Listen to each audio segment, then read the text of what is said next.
আজকে আবার আপনাদের মান্তুর ভেজ কিচেনের দৈনন্দিন রান্নার তৃতীয় দিনের তৃতীয় সিরিজের রান্নায় আপনাদের স্বাগত। আজকে আমি যেমন প্রতিদিনের মতোই আপনাদের দেখিয়েছি, তিল বাটা তো অবশ্যই আছে, আর এটা হচ্ছে বিট গাজর ভাজা, এটা হচ্ছে আপনার লাউ শাক, এটা হচ্ছে কুমড়ো আলু ডাঁটা দিয়ে একটা তরকারি, আর একটু পায়েস করেছি। এটা একটা অপশনাল, এটা আপনারা করতেও পারেন নাও করতে পারেন, তাই আজকে আর দইটা রাখিনি, ফলটা রেখেছি। কেমন?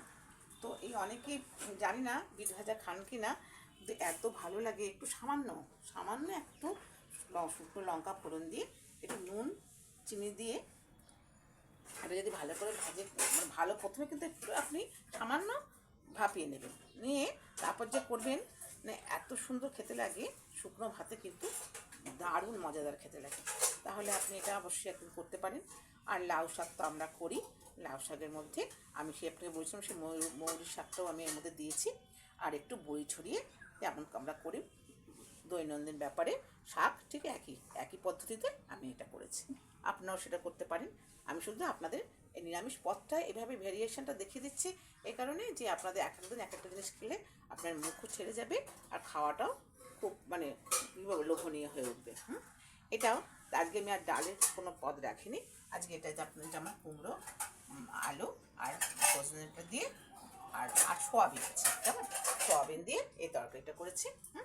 এই তরকারিটার মধ্যে কিন্তু সেরকম কিছু না থাকলেও যেটা আমি দিয়েছি ফোড়নটা বলছি, হ্যাঁ, কারি পাতা দিয়েছি, কিন্তু কারি পাতা আর আপনার পাঁচ ফোড়ন, হিং অবশ্যই দিয়ে ফোড়ন দিয়ে, আর আদা লঙ্কা জিরে টমেটো যেমন যেগুলো দিই আর কি, হলুদ দিয়ে জিনিসটাকে খুব ভালো করে কষে, হ্যাঁ, একটু কিন্তু টমেটোটা বেশি দেবেন।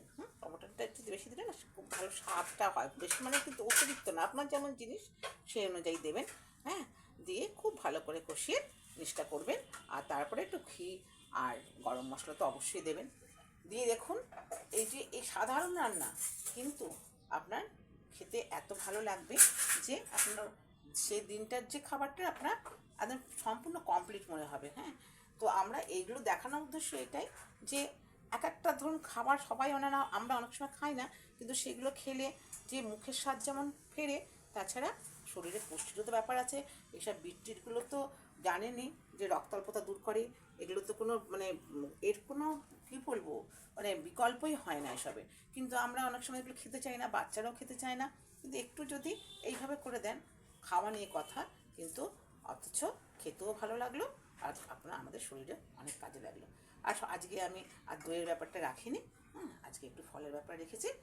ঠিক আছে বন্ধুরা, আপনারা যদি এটা করে খান খুব ভালো লাগবে। আর এই যে পায়েসটা একটু করেছি কেন বলুন তো, কোনো উদ্দেশ্য নিয়েও না, কোনো অনুষ্ঠানও নিয়েও না, এই তো শীত শেষ হয়ে যাচ্ছে, তো আপনার খেজুরি গুঁড়ো সে মানে সেই বাড়িতে একটা টকটক গন্ধ এসে যাবে, সেই জন্য একটু পায়েস করেছিলাম। ঠিক আছে বন্ধুরা, আপনারা সবাই দেখলেন, আপনাদের যদি পছন্দ হয় আপনারা এরকম করবেন, সবাইকে এই ব্যাপারে উৎসাহিত করবেন। আমার ঠাকুরের উদ্দেশ্যে আমার অনেক প্রণাম, আপনাদের জন্য অনেক ভালোবাসা আর স্নেহ রইল। কেমন? জয় গুরু।